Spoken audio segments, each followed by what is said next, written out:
Hey everybody, and welcome to another episode of Cinema Heroes. I'm Justin Speck. I'm Jake Stu.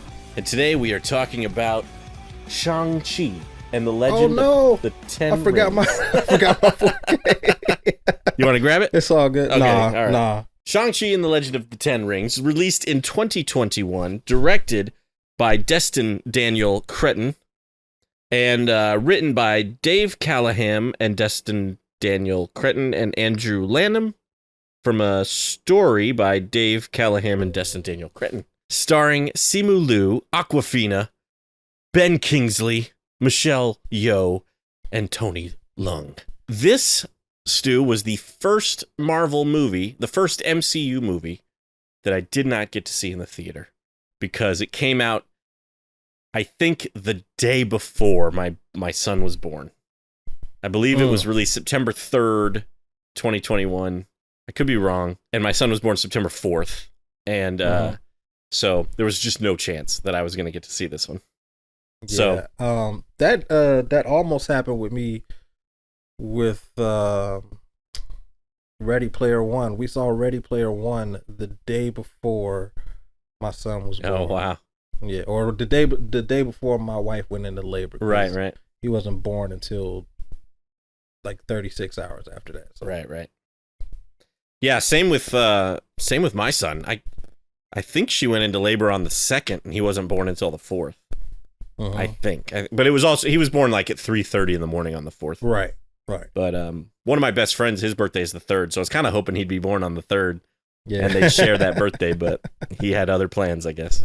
So anyway, this is kind of a big deal because this was the first live-action Marvel movie to have a main character of Asian descent, which is kind of cool, and largely a Asian cast with the exception of Ben Kingsley. It does kind of seem like Marvel has to have a white character in there.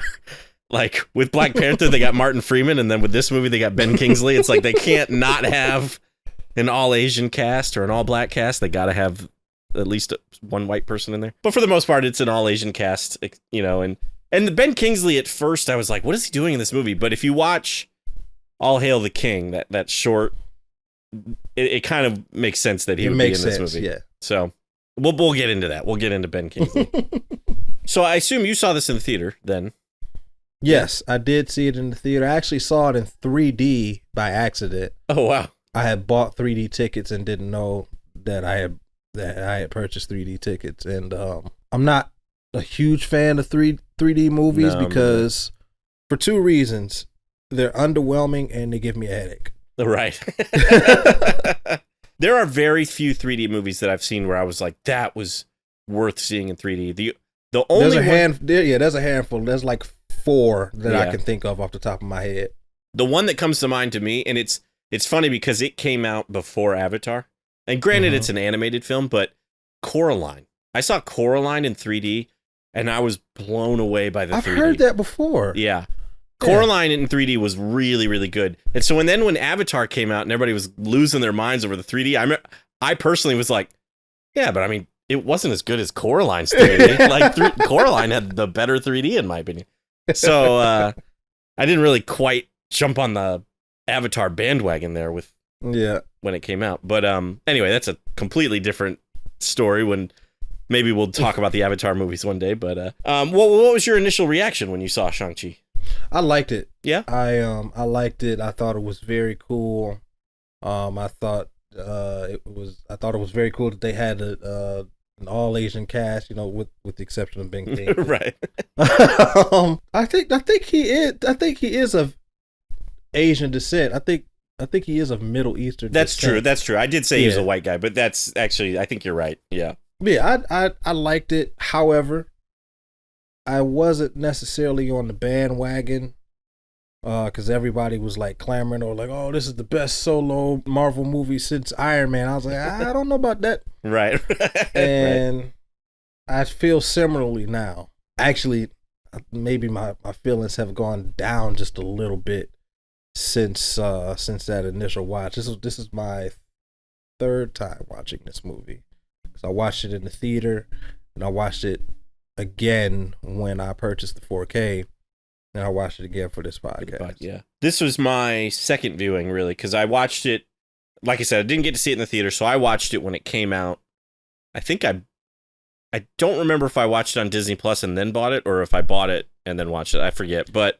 You know what? You're right. I watched it on Disney Plus, not the 4K, because I just remembered I didn't open my 4K until I watched it a couple of nights ago. Oh, that's funny. And so that was my kind of initial reaction when I saw it. Was I thought it was a good movie. I didn't really have anything negative to say about it when I watched it the first time, but at the same time, I thought it felt a little overhyped. I didn't think it was, the greatest Marvel movie since Iron Man, like you said, or the greatest solo Marvel movie since Iron Man. I think it's good. I think it's very enjoyable. And there are some really good action sequences in it. But overall, I kind of, it's not to jump to the end here with my rating, but like I'd probably put it in the middle, but maybe leaning towards the higher part of the middle, maybe like the top of the middle. Yeah. That's kind of where I think I'd probably place it in the Marvel, in the MCU lineup. Ranking. Yeah, ranking. Yeah, thank you. That being said, I was really impressed with Simu Liu. I thought he did a really good job. I liked his acting. He actually, I thought, obviously can do the action scenes very well, but also I thought he did the comedy pretty well too. Kind of held his own. I'm not a huge Awkwafina fan. Do we want to get into that now, or? I mean, sure, why not? We could talk. I mean, I was gonna kind of go through the cast a little bit, and so I'll let you go first. I don't dislike her necessarily, but I do feel like and this is kind of an issue with a lot of, I guess you could say, comedians turned actors, is they kind of tend to do the same thing in every movie. I have seen her be a little different, like in now I'm gonna forget the name of the movie. Farewell. The Farewell. Thank you. Yes. She did kind of a little bit more of a dramatic turn in that, and I thought that was a really good movie. But in everything else I've seen her in, she's basically just the same character. She's this character. And it's fine, and she's decent in this movie. I never, like, in this movie especially, when she's on screen, I'm never like, oh, God, that was a terrible joke, or anything like that. But she also I just don't really find her all that funny, either. So, I guess that's all I have to really say about Awkwafina. For me, her character is the most annoying supporting character in the entirety of the MCU, without question. Fair. I laughed at her maybe one time. I can't even remember what the joke was. Yeah. And every other time, I was just waiting for her to stop talking. Right. She is unbelievably annoying in this movie. Okay. All right. Which is part of the reason I've only watched this 3 times. 3 times or twice prior to this. You kind of had to watch it this time.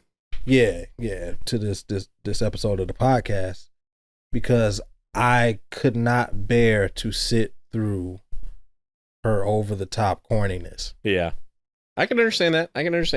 And maybe if this were years ago, maybe if I was younger, I would have had a higher tolerance for it. But I think my tolerance for unnecessary silliness in movies, especially superhero movies, has dropped dramatically, especially with these last 2 years or so of superhero movies and the lack of quality. So yeah, she's in this movie a lot, and it in my opinion, it hurts the movie.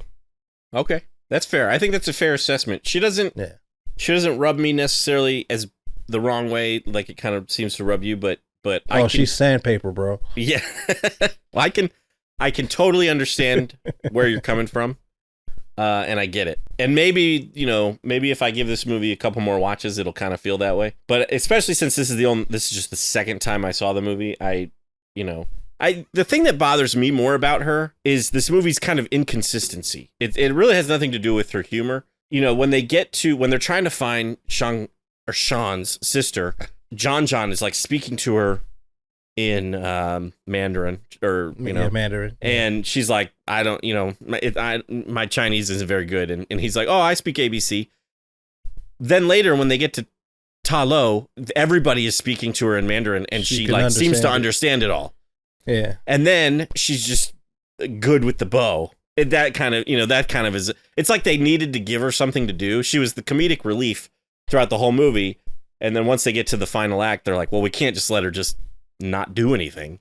And so at least they gave us a little bit of a montage of her quote unquote training, even though she's just good at it from the and from they the do. get-go. She does acknowledge that. She was like, I shot that thing down and only been doing it for a day. Right. So they do acknowledge the actually, and that the absurdity of it. Right.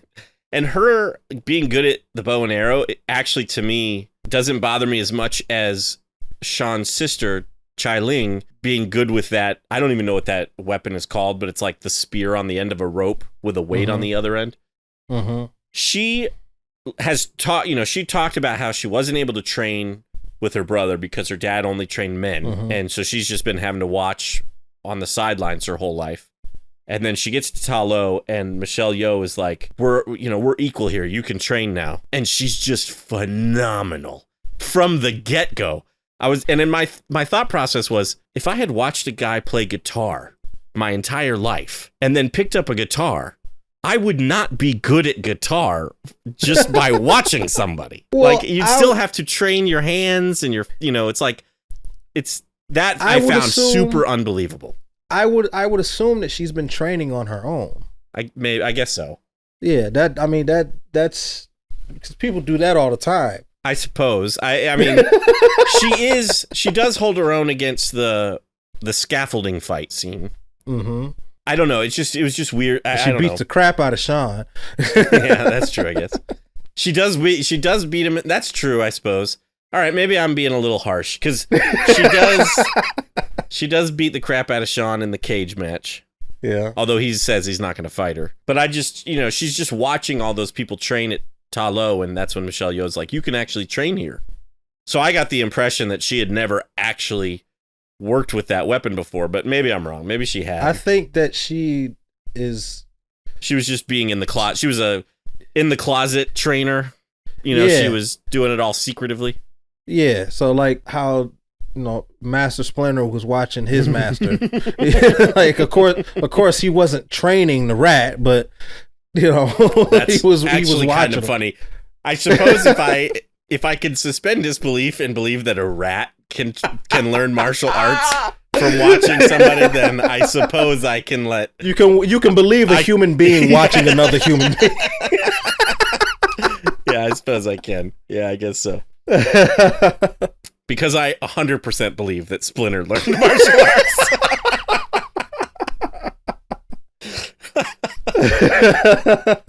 Come on, Destin Daniel Cretton. Like what is this? What are you doing here?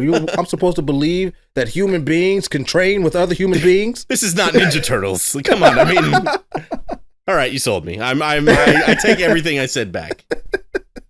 So the movie starts off where we get backstory on Sean's dad. He discovered these rings. They kind of say there's a mystery behind it. They don't give us a fact really on where he found these rings. They say he found them in a tomb or in a cave or something like that. But they basically grant him eternal life, and they give him these superpowers, and he creates basically like the order of the 10 rings. His kind of a group, his assassin group or whatever. And even though he's been given all these powers, he still craves more. And so he learns of Ta Lo, this hidden city where mythical creatures exist. And I think he says something like they learn the martial arts like from the gods or something like that. So he wants to find this city. And while he gets pretty close, he gets into the forest that kind of changes the forest maze, I guess you could say, where it kind of the trees move and stuff. The trees shift. He almost makes it, but the forest kind of knocks his Jeep off a cliff. Off a cliff. He saves himself and lets his people die. And that's when he discovers Sean's mom. Sean hasn't been born yet.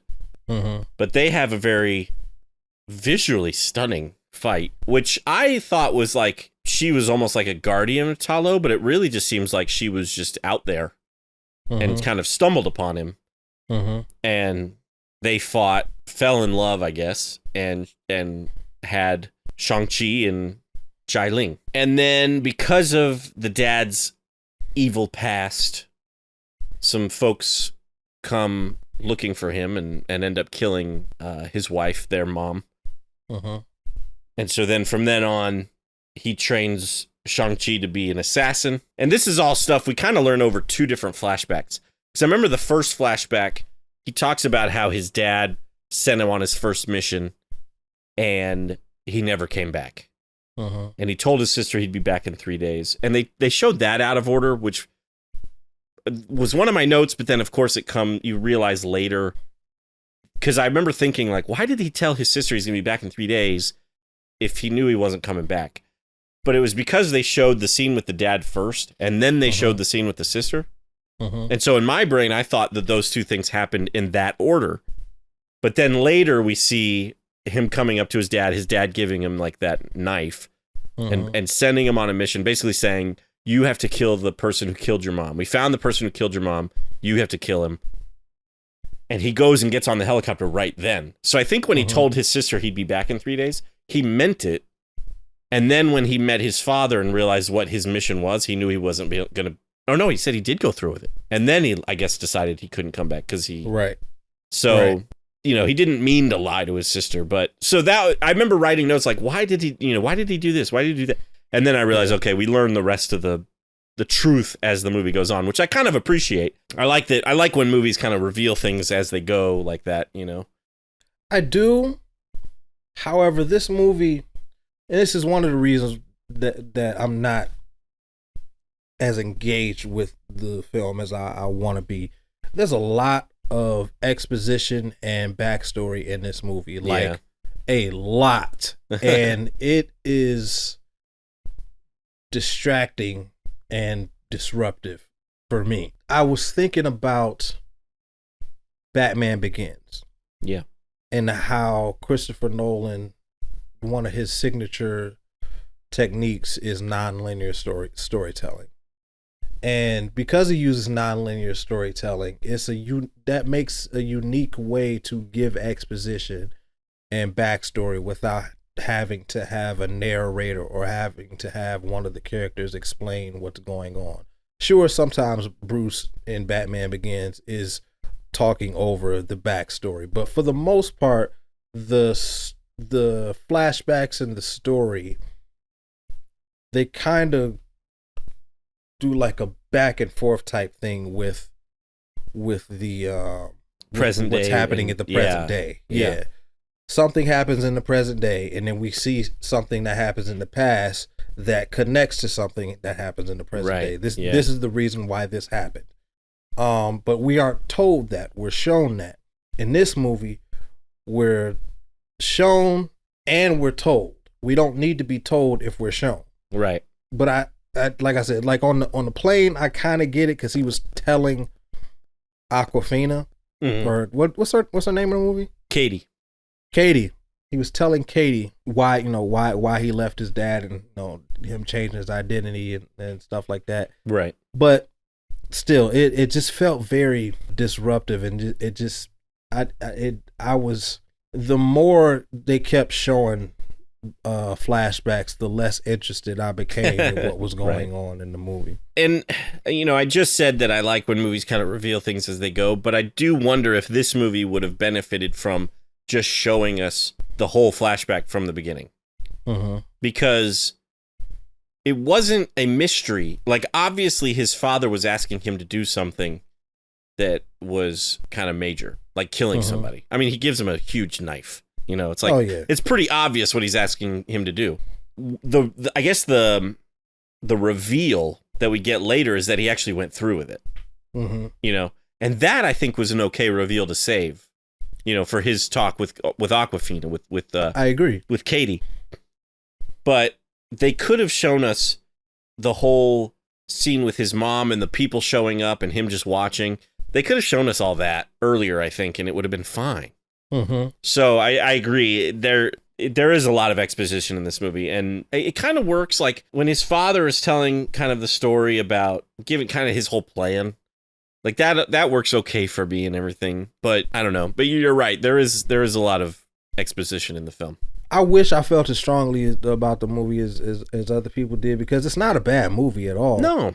It's just, I don't like using this term, but for lack of a better term, it's kind of mid. Right. But it's beautifully mid. Like it's a wonderful movie to look at. It is. And the story, and they give it a very earnest attempt with the emotional beats of the story, but they don't quite stick the landing for me when it comes to that. I think the best thing about this movie is the visuals, the fight scenes. Yes. Most of the CGI, not all of it is great, but most of it is really good. Yeah, a lot of it in the third act I think is pretty good. Mm-hmm. There's a couple of moments, even in the third act, where I was like, you can tell that's green screen. You know, like you can tell they're just on a set with green screen background. And there's a little bit of CGI in the beginning of the film, I think, that was okay. In fact, I remember thinking in one of my favorite scenes, which is the bus scene, the bus fight. I remember thinking, like, how would this look if this movie had been made in the 90s? You know, before we relied so heavily on CGI and green screen and stuff. Like, could this scene have been done if this movie had been made in like 1995, you know, or 1993 or whatever? And I think it could have been done, but it just wouldn't have had some of the bigger moments to it where like he like, you know, gets outside of the bus and is hanging on the side and then jumps on the top and like swings back in. That type of stuff I don't think would have happened if the movie had been made in the 90s. But that, I really do like that bus fight scene. However, Razor Fist, you know, he is a character from the comics. I looked him up. He actually, there's been 3 Razor Fists apparently in the comics or something like that. There was like Razor Fist twins or something. That actor, you know, has a good look. They obviously wanted like a big guy with a good physique, but I feel like he is so, and I feel bad talking about actors negatively, but I feel like he is just so kind of wooden. Like I feel like he just brings nothing other than his physique. There's a scene in the third act when they're saying, you know, we need to work together, when those soul suckers attack the village.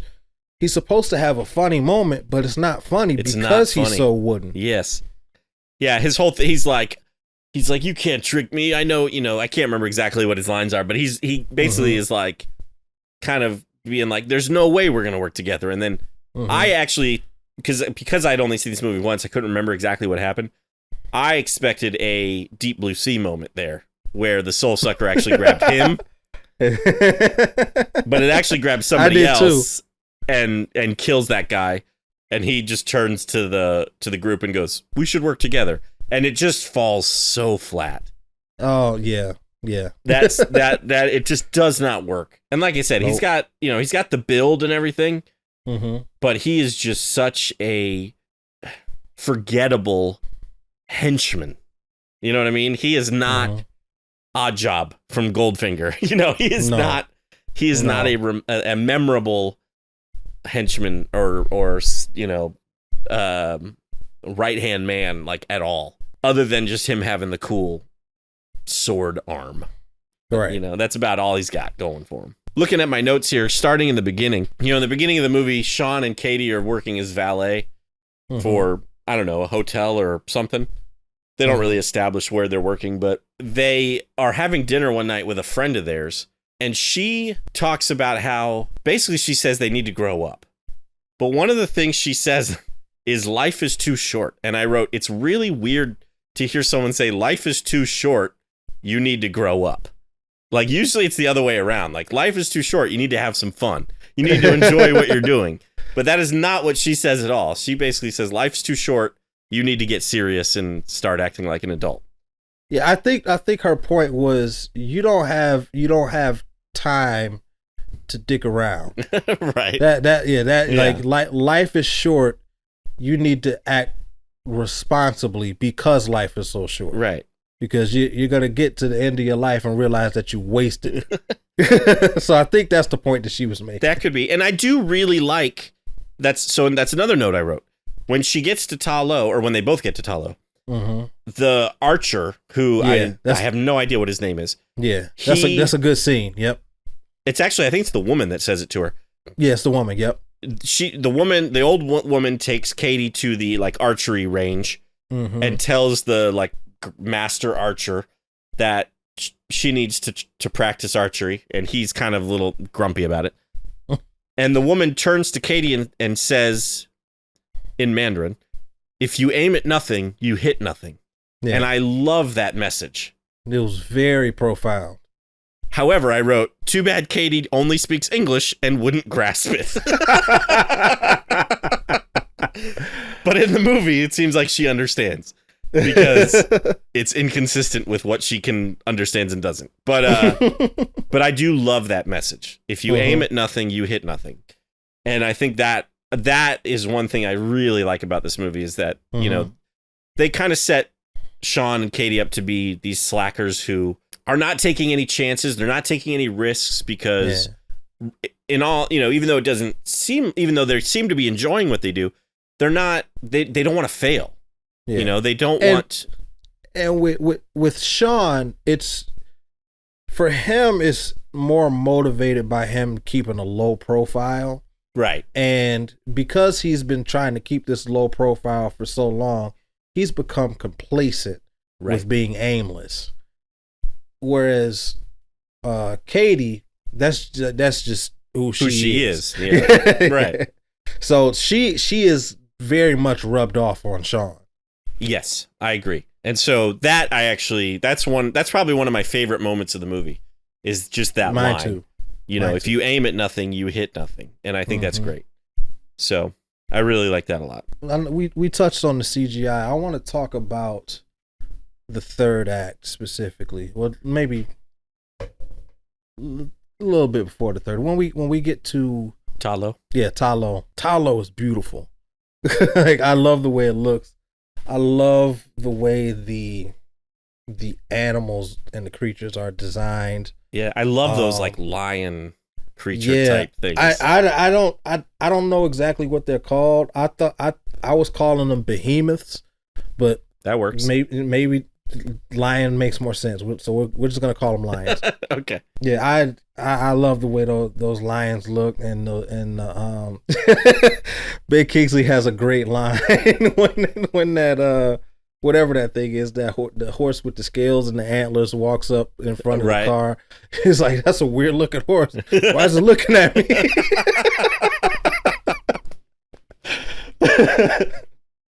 There are times where I'm like, what is Ben Kingsley doing in this movie? But I will say, I do like, even though it's kind of stupid, and it makes him obviously come across very stupid. I do love his whole speech about the Planet of the Apes, where like he goes to see Planet of the Apes as a kid, and he's like, how did they get those monkeys to do that? And his mom is like, no, it's acting. And he's like, the monkeys were acting? Like that's what makes him want to be an actor. And he still as an old man thinks that it was. I like, you know, he goes, wait, I think Sean goes, wait, you saw Planet of the Apes and you thought that the monkeys were, and he's like, riding horses, yes. And he was like, but really they were just acting to ride horses. And he goes, I still can't wrap my mind around it. Listen, so going back to Iron Man 3, I was not a fan of the execution of the plot twist. That Ben Kingsley was an actor, right? Yeah. Or even not even that it was that he was an actor. It was the fact that they made a joke out of it. Right. Yeah. That being said, he's funny, and I can't I can't deny that he's fun. He was funny in Iron Man 3, and he's funny in this movie. Like I said, in Iron Man 3, I don't like the decision to make that big reveal a joke. A joke, yeah. However, he is genuinely funny, and he's still genuinely funny. Right. And it's just, he's such a good actor. Yes. Ben Kingsley is he's having fun. Yes. Like that's we said this about I forget what movie we were talking about. Some terrible movie with some great actor in it. But I was like, I love to see actors having fun, and this is another example of that. He is thoroughly enjoying playing Trevor. Yeah, I think he actually does like it. I do think I did write one of my notes is I love Ben Kingsley, but the Morris thing is bizarre. Like the fact that he's got this. It's a creature from Ta Lo, and but like the fact that he can like understand Morris and nobody else can is kind of bizarre to me. But it's funny, and I did kind of chuckle at the scene where Morris thinks that he's dead. You know, there's like kind of a field of bodies, and Trevor is one of them, and Morris comes up and he's like, and he's like, it's called a performance. You know, he's like, just go along with it, and Morris just flips over onto his back and acts dead. That part I thought was kind of funny. So, speaking of Iron Man 3, and the fact that they kind of made a joke out of the whole Mandarin thing, how do you feel about what this movie does, where it kind of retcons that and says, they appropriated the 10 rings and pretended to be me and called me the Mandarin, which he's like, that's ridiculous. They named me after a chicken dish or an orange. How do you feel about all that?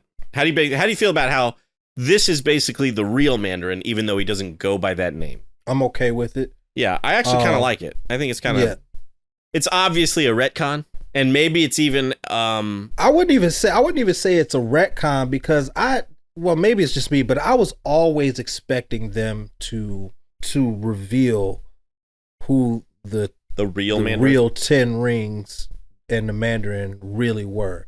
Ever since the first Iron Man, when we saw the 10 rings logo, or whatever it is, and they briefly mentioned them by name, I always expected that to come back around, and then again in Iron Man 3 when that whole reveal that the Mandarin was fake and Aldrich Killian was running the real things. Bad guy, or the real villain. Again, I still expected the real Mandarin to show up, and then we got All Hail the King. Yeah. So it was always, I knew it was always around, but obviously they hadn't figured it out until they decided to bring Shang-Chi into the MCU. Yeah. And I think the way they did it was the best way that they could have done. Yeah. And it didn't bother me. No, I kind of liked it. I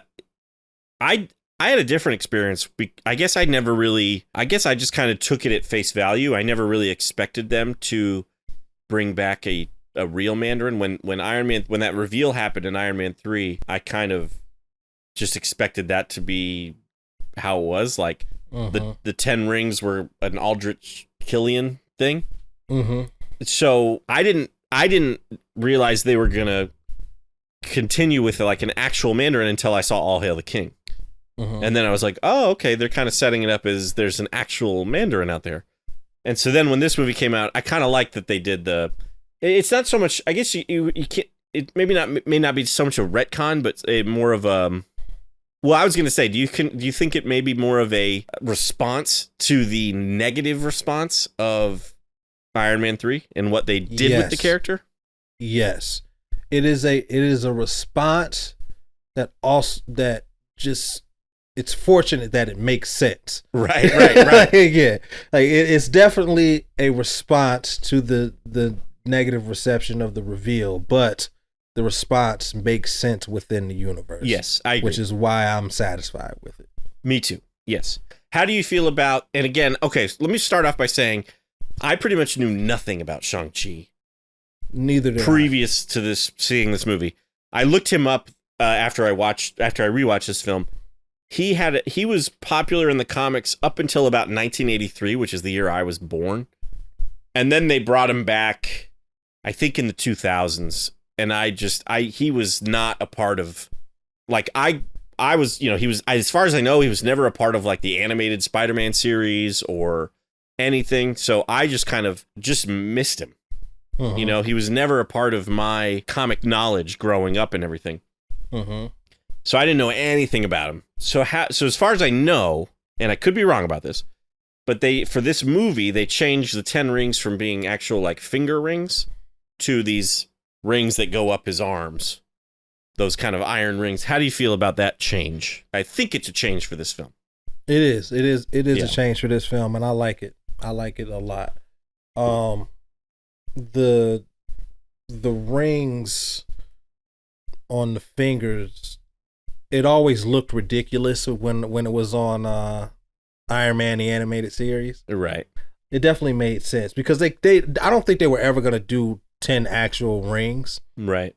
Because when we were introduced to the organization or the order of the 10 rings, even in the first Iron Man, they, it was, I don't think they had ever actually intended on doing that, and because that they had chose to represent the 10 rings as just a name or an analogy, which I was okay with. But the fact that they actually had actual, they made the 10 rings physical and made them bracelets, I really like that. I do too, and I love the visual imagery, like when, especially in the very beginning of the movie, when we see, I forget his name, the guy the Mandarin, basically. I don't remember what the actual Wenwu? Yeah. When we see him and it's 1,000 years ago basically, and the arrows are coming towards him, and he just kind of does the kind of with his arms, and the rings kind of come off his arms, but it almost looks magnetic.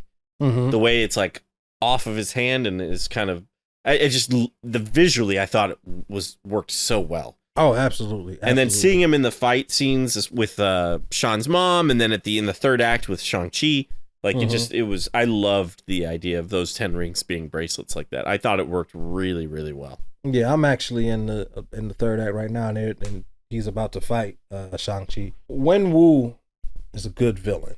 He's very good. He's one of the MCU's best villains. I wouldn't necessarily say I might put him in. He's definitely top 10, maybe 6, right? 6 or 7. But yeah, Wenwu is my type of villain because he's not trying to be a bad guy. He's just like you said, he's looking for more power.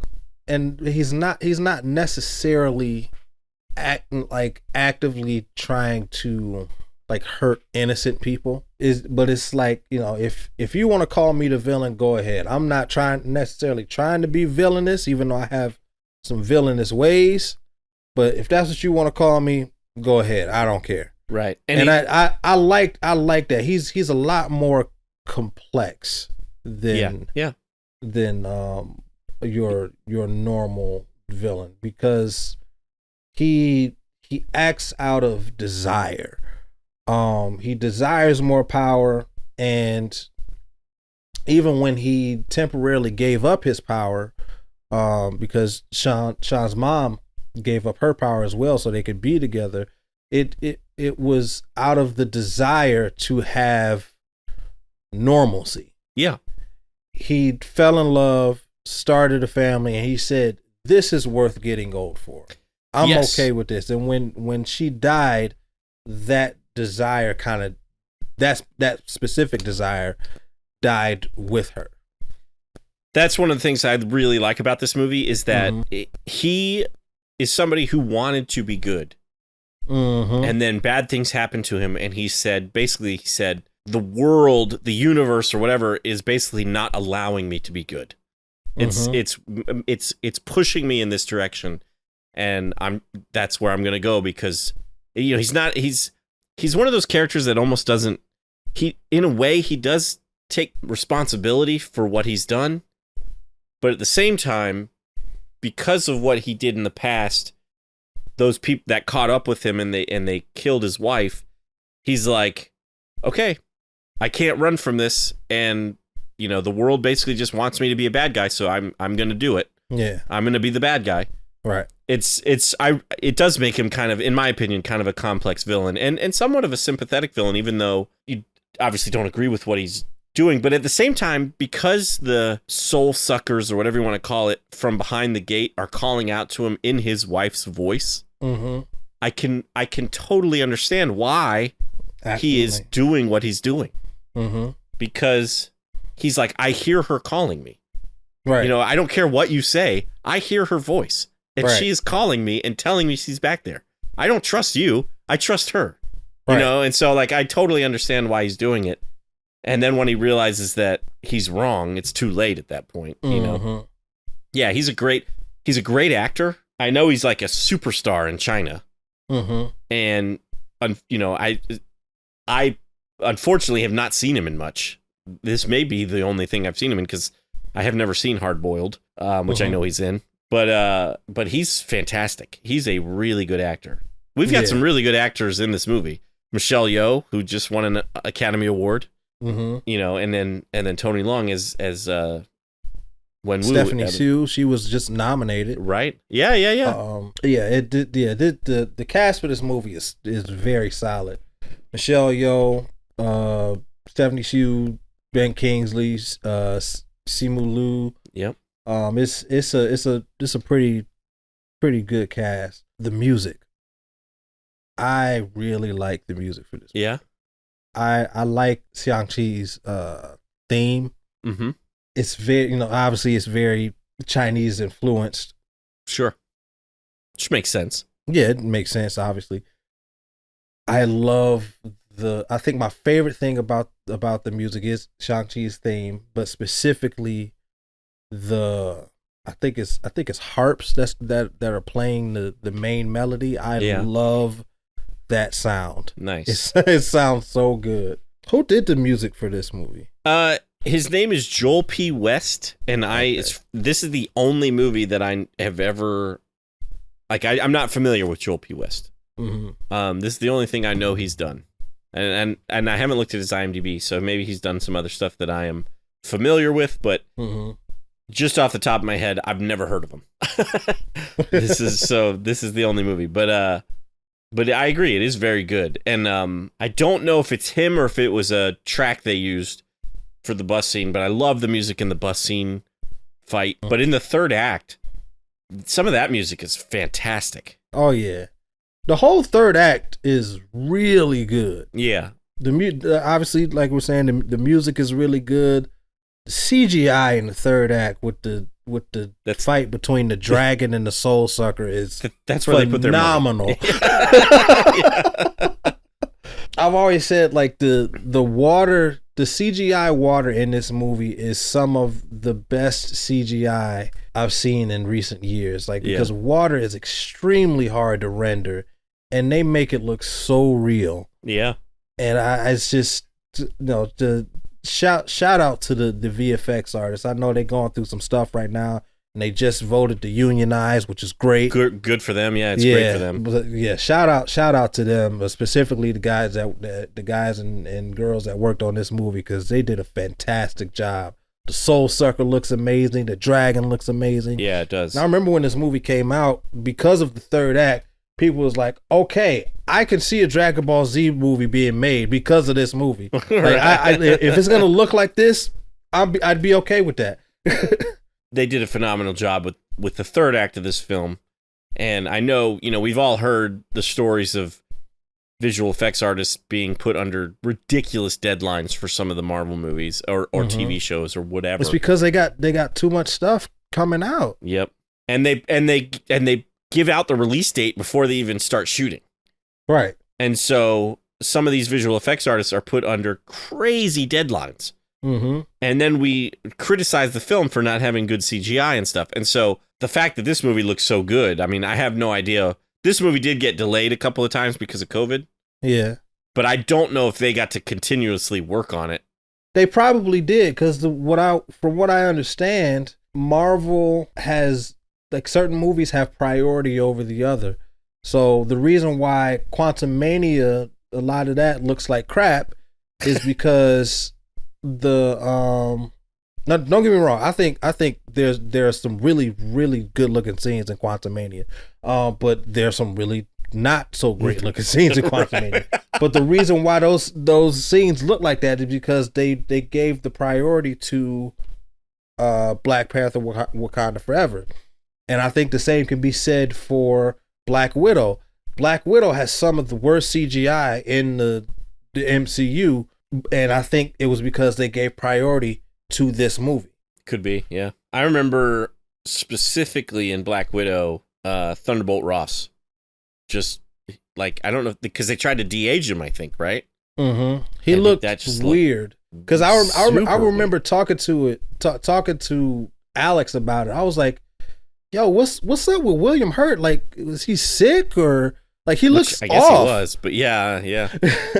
Yeah, it did. I remember thinking the exact same thing. All right, well, we're running out of time, so I want to cover a couple of things I wrote down here. Okay. One of my favorite moments in the movie, it's a joke that I thought worked really well, was, again, going back to the bus scene, that character named Clev, where he's like, "Hey, it's your boy Clev." And he was like, he goes, "I actually took some martial arts in my youth, so I'm going to rate this fight as we go."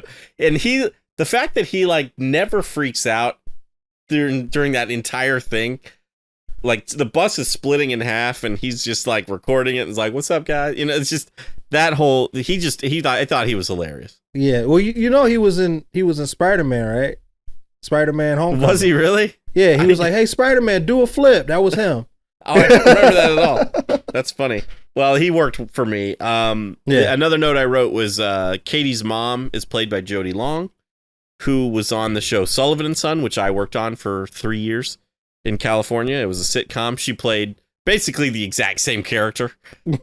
She played on Sullivan and Son. It was she was a Korean mom, but it was essentially the same character as she is in this movie. So when she opens the door for Sean, I immediately was like, "Jodie Long." I was like, "I know her."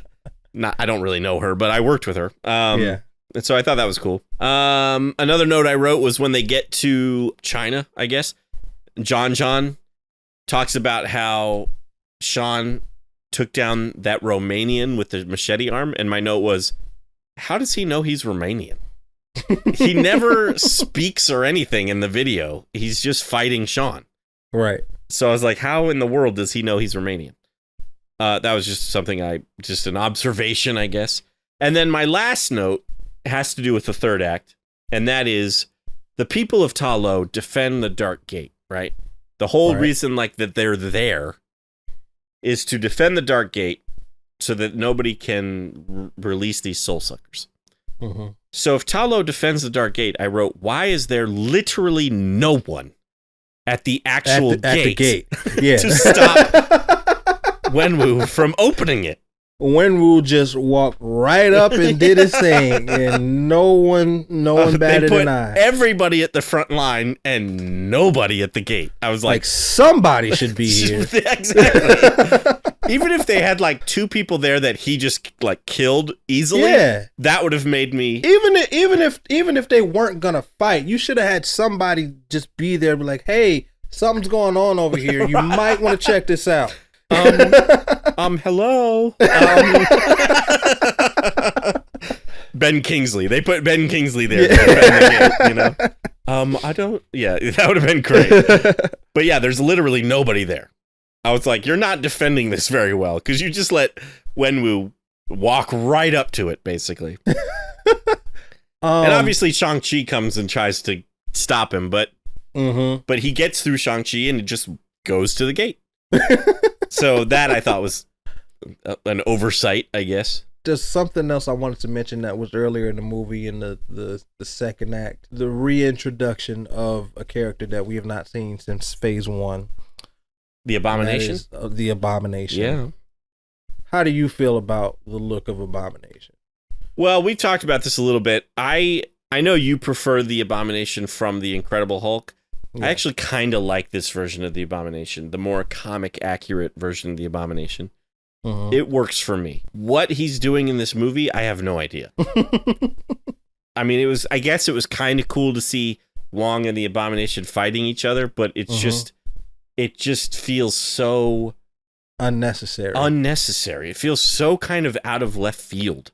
That it was bizarre. And then you find out that they're working together. And then I guess that was, maybe they had She-Hulk kind of in mind, because I believe when Wong opens up the portal, you see his kind of jail cell that we saw in She-Hulk for the Abomination. But it just felt like fan service, really. It was like, hey, look, we fixed the Abomination. and he's in this movie, and look, now he's got the ears. You know, it was like, that's kind of what it felt like to me. Yeah, I did. Yeah, you hit it on the head. That's exactly how I feel about it. Just it felt like fan service, and they just they gave him the ears just to give him the ears. There was no reason, like, because you said that they fixed him. I don't think he was broken. I think he looked fine, right? The way he was. I wasn't going to every Marvel movie going, yeah, that movie was good, but man, they didn't give the Abomination the ears. I will never forgive Marvel. Like, it was just not something that was a thing in my brain. Yeah. You hit it on the head. I feel the exact same way. Well, so going with that, Wong obviously shows up again at the end. How do you feel about like Wong's presence, in the film? I think they just put Wong in there just because he's Asian. That's kind of how I felt about it too. I'm like, okay, well, like, why are you here? And that still hasn't been expanded upon. It hasn't. Surprisingly, as far as that scene and the post-credit scene, which is just an extension of that scene. I was about to say, let's talk about the post-credit scene. So, in the post-credit scene, Bruce Banner's there, Captain Marvel's there, and they basically say, like, the 10 rings when they use the 10 rings, there's a beacon that's been activated that's alerting someone. So there's a mystery surrounding the 10 rings. And Captain Marvel's like, oh, something's happening, I gotta go. Yeah. And I did kind of chuckle at she's like, Bruce has my number, you guys can get in touch with me. And she leaves, and Bruce goes, I don't have her number. Like, she does this all the time. I did wonder why Bruce's arm was like in a sling. I was like, because it's still healing. Oh, from Endgame. Okay, gotcha.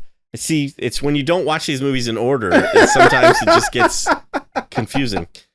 But you're right. Okay, that's from Endgame. Okay, got it. Yeah. So I did kind of like that scene, and I'm very curious as to what that is leading to. But obviously we haven't. I mean, how many movies have come out since then? 1, 2, 3, like 6 or 7 movies since then? And we haven't gotten anything. Crap, that's about a lot of movies in 3 years. Eternals came out after this movie, and then Spider-Man, Doctor Strange, Thor, Ant-Man, and Guardians 3. So was that 7? No, 6. 7. 6. No, 7. 7 movies. Wait. Eternals, Spider-Man. I can't. It's so sad that we can't even do math. Right. Eternals, Spider-Man, Doctor Strange, Thor. I can't read this. Black Panther. Black Panther. Forever. Ant-Man and Guardians 3. Oh my God. 7 movies in 3 years? Yeah. No wonder the VFX people are oh my God. Yeah, no kidding. I am curious about it, but I forget what we were even saying. Oh, Wong. Yeah, Wong. But Wong did feel very unnecessary in this film, other than showing up at the end and the post-credit scene. But again, since the post-credit scene has not gone anywhere, it still feels kind of unnecessary. Yeah.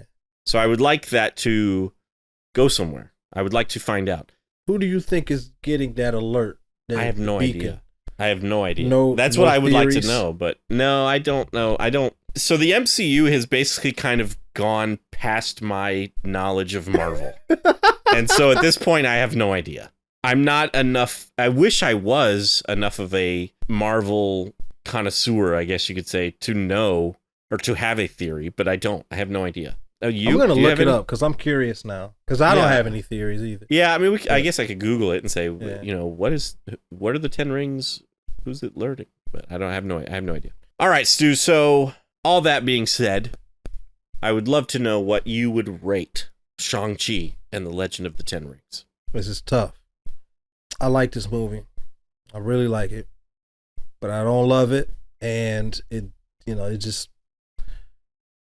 doesn't engage me like I hope it would. It didn't do that in the theater, and it hasn't done that since. At least not anything prior to the third act. Right. Solid cast, with the exception of Awkwafina. Great music. And they try to give it some emotional substance, which they do, but they did okay with it. Yeah. Yeah, they don't, like, when it comes to that stuff, it felt very like cookie cutter. Yes, I agree. Yeah. So I think I'm gonna give it 3.5 out of 5 rings. That's the best choice. The rings Yeah. as the best. Yeah, I'm torn because I kind of can't decide if I should give it 3.5 or 4, but I think after talking about it, I kind of agree with you. Like, it's a solid film. It's a decent entry to the MCU. It doesn't belong at the bottom, but at the same time, it's not up at the top with.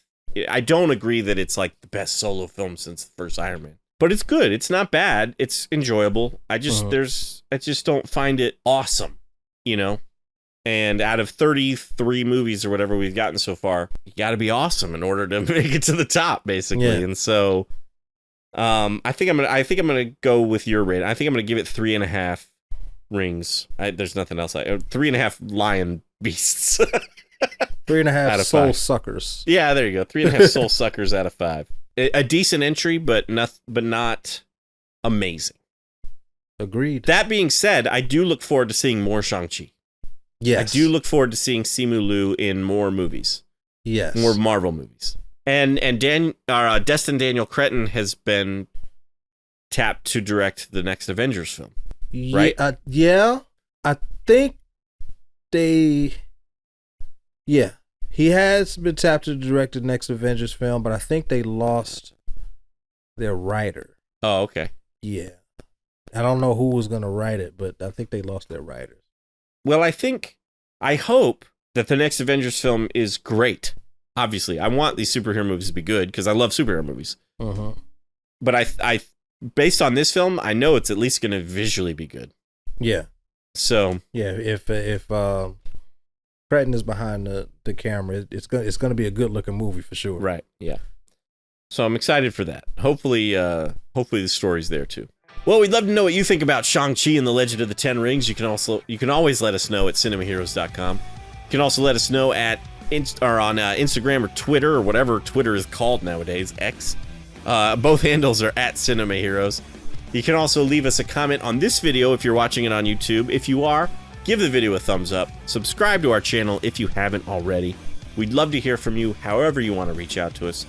But I think that about wraps it up for this episode. I'm Justin Speck. I'm Jay Stu. As always, thanks for listening, and thanks for subscribing.